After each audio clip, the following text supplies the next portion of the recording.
Hello বন্ধুরা, আজ একাদশী। এই আমি সবে পূজা করলাম।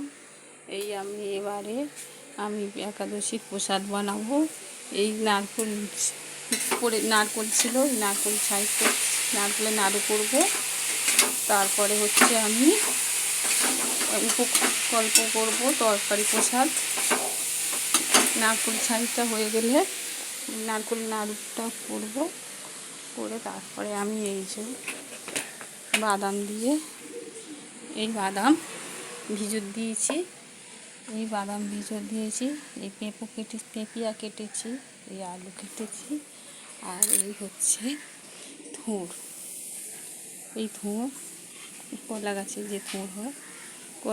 যে থোড় হয় এটা দিয়ে আমি তরকারি প্রসাদ করব। এই কলা দিয়ে, এই কলা আর এই পেঁপিয়া, আলু, কুমড়ো আর এই বাদাম দিয়ে করব আমি তরকারি প্রসাদ। আজ একাদশী, কে কে করেছো? হ্যালো বন্ধুরা, কমেন্টে জানাও।